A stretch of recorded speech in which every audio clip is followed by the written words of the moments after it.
Assalamualaikum warahmatullahi wabarakatuh, Ibu. Waalaikumsalam warahmatullahi wabarakatuh. Udah lama juga sih Bu kayak reuni sebenarnya kalau ke SD ini lagi. Ya, Eh, Maaf ya Bu kalau sebelumnya mendadak gini. Mungkin kalau ada acara ya nanti kita percepat saja Bu. Oke. Kalau untuk perkenalan singkat aja Bu. oh iya. Perkenalkan, nama saya Eni Marwati. Saat ini saya menjadi guru kelas 1 di SD Netral D Yogyakarta. Oke. Kalau untuk latar belakang jenengan jadi guru seperti apa ya Bu? Dulu awalnya waktu SMA, kebetulan saya SMA kan ambil jurusan IPA. Sebenarnya awalnya bukan karena keinginan pribadi ya, lebih karena diarahkan oleh keluarga, oleh orang tua. Kok kamu jadi guru aja toh, karena orang dulu kan anggapannya kalau jadi guru apalagi perempuan, jadi guru tuh enak lah, kerjaannya nggak banyak, pulangnya juga nggak terlalu sore, jadi bisa masih ngurusin pekerjaan rumah seperti itu. Kemudian lulus SMA, akhirnya saya ambil kuliah pendidikan kimia di UNY. Ketika sudah mengikuti perkuliahan, kemudian merasa enjoy, senang, oh ternyata begini kok dunia pendidikan. Kalau mau jadi guru tuh ternyata banyak banget yang harus dipelajari, dari teori belajar, administrasi, dan lain-lain. Dan akhirnya setelah lulus kuliah, daftar untuk ngajar di SMA ternyata susah. Akhirnya yang daftar di SD dan diterima sampai sekarang jadi guru SD. Oke. Kalau dari Ibu sendiri itu kenapa guru? Kenapa bukan profesi lain gitu loh? Apakah hanya karena diarahkan atau gimana gitu loh? Awalnya karena memang diarahkan, tapi kemudian setelah mengalami sendiri ya jadi guru, mulai dari waktu micro teaching, lalu akhirnya PPL di sekolah, ketemu dengan murid-murid, pertama ketemu tuh sama anak-anak SMA, saya ngerasa oh ternyata mengajar, ketemu dengan orang banyak itu menyenangkan. Dan jadi guru itu tidak hanya sekedar ngasih materi, tidak hanya sekedar bikin anak paham suatu hal, tapi di situ juga ada proses belajarnya buat saya sendiri sebagai guru. Dan akhirnya jadi senang jadi guru karena bisa ketemu dengan anak-anak dengan berbagai karakter. Di situ saya juga jadi belajar sedikit psikologi, ketemu dengan teman-teman kerja dengan berbagai latar belakang. Jadi guru menyenangkan. Tadi kan dijelasin kalau pengalaman pertamanya kan kayak sebenarnya panjang gitu loh. Kalau dari Ibu sendiri pas pertama kali ngajar jadi guru itu ceritain singkat Bu, tahun berapa dan kapan gitu Bu? Pertama kali jadi guru karena basicnya saya kan jadi guru harusnya jadi guru kimia di SMA atau paling enggak ngajar di SMP.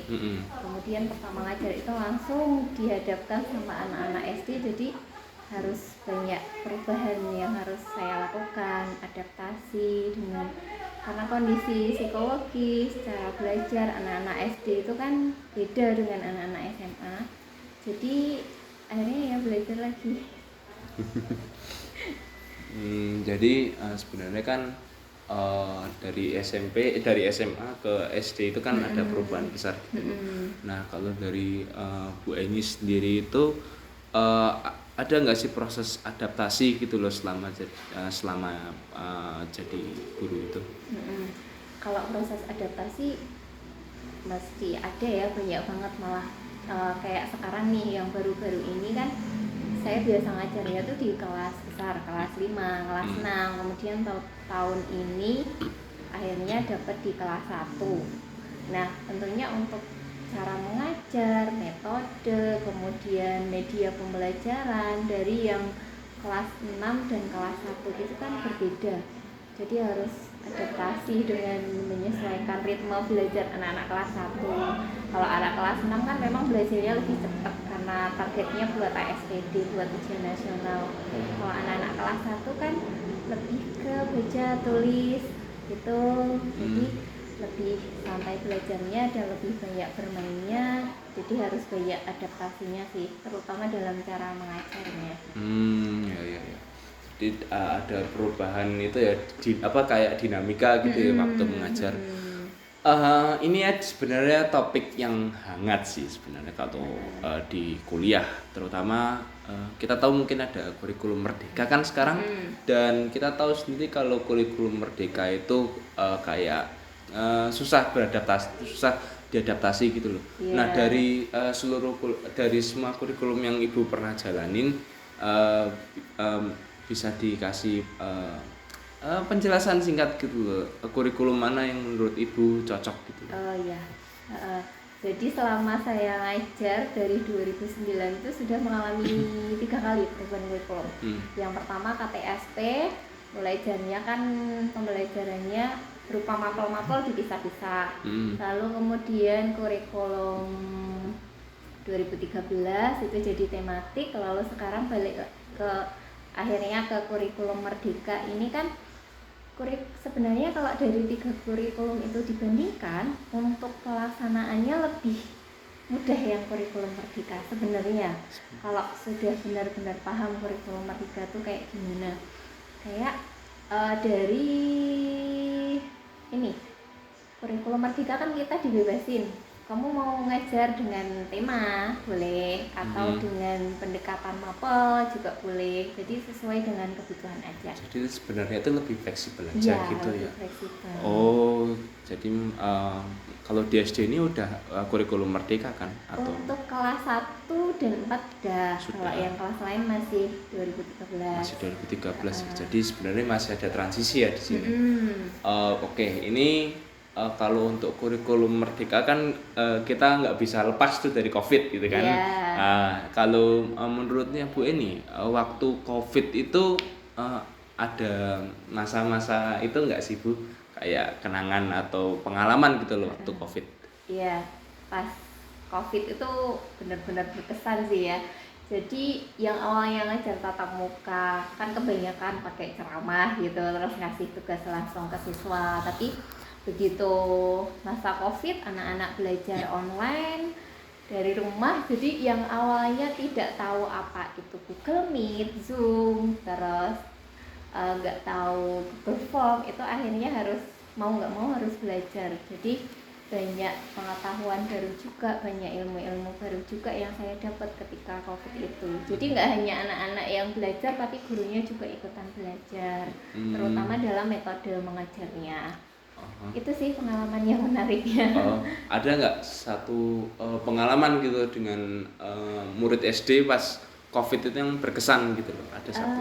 Pas COVID yang berkesan adalah karena setiap pagi kan anak-anak wajib harus absen ya, jadi setiap pagi ngeceki absen, ternyata adalah 1-2 anak yang belum absen, jadi akhirnya harus diteleponin satu-satu bangun.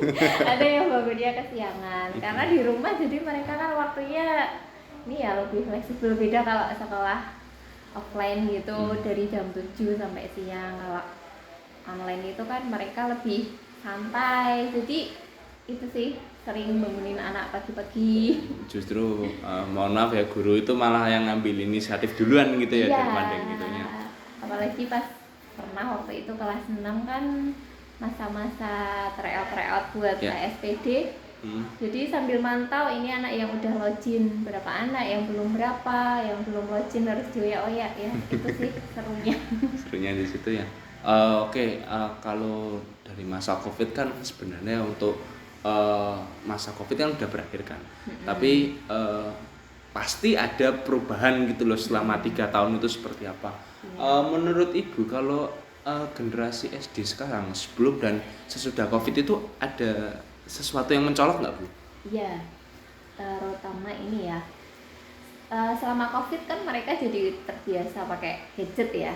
Yang awalnya mungkin bisa diatur sama orang tuanya lah, lebih bisa dikandani. Tapi karena selama COVID setahun lebih ya, itu hampir 2 tahun mereka sudah terbiasa pakai gadget, jadi anak-anak lebih bisa dibilang ada yang sampai kecanduan gitu, nggak bisa dipisahkan dengan gadget.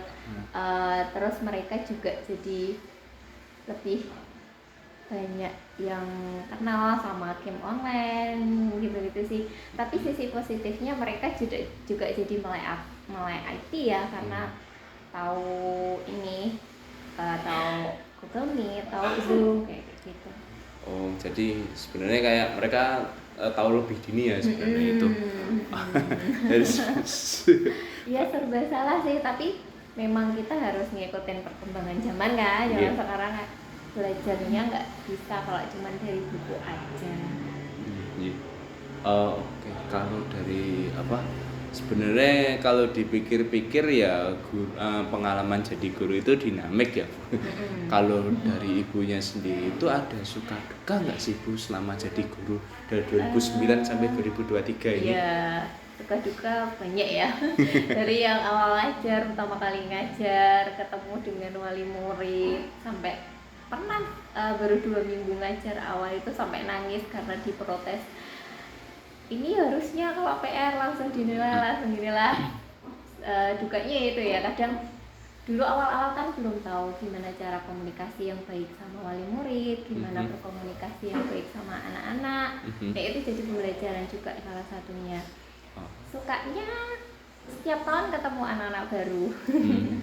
Karena tiap tahun kan ganti murid ya, ada yang naik kelas terus ganti lagi muridnya, ketemu anak-anak dengan berbagai macam karakter. Nah itu juga jadi belajar untuk kenalin karakter anak-anak. Gitu-gitu sih. Kalau saya nggak ngerepotin kan Bu dulu. Iya lumayan. Oke.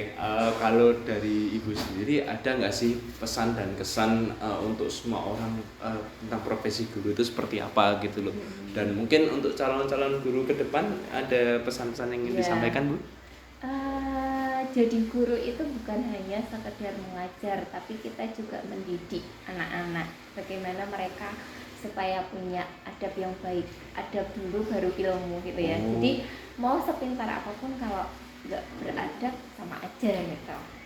Jadi mungkin untuk anak-anak sekarang yang pengen jadi guru, kadang profesi guru kan kadang dipandang sebelah mata ya.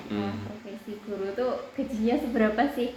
Tapi sebenarnya nggak cuma soal gaji ya, nggak cuma soal materi, tapi juga kepuasan batin, tapi juga itu sebagai salah satu bentuk amal ibadah. Jadi kalau mau jadi orang kaya jangan jadi guru, itu memang benar adanya. Tapi bukan berarti terus nggak mau jadi guru, karena guru itu profesi yang tetap di mata saya tuh guru profesi yang mulia. Karena di dalamnya ada yaitu tadi mendidik anak-anak, mengarahkan anak-anak supaya jadi anak yang baik. Itu kan justru lebih susah dibanding dengan hanya sekedar menyampaikan materi. Jadi sebenarnya mau itu honorer, mau itu PNS, sebenarnya intinya guru itu lebih ke mengajar peserta didik gitu ya. Mengajar dan mendidiknya itu. Soalnya kan kalau anak sekarang itu kan mikirnya, wah guru itu gini, guru itu itulah, guru itu kayak wah itu pekerjaan yang kurang itulah, apa bla bla bla kurang benefit gitu ya. Beda sama karyawan kantoran gitu.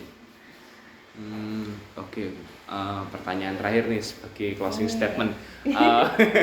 Kalau satu kalimat tentang pekerjaan guru.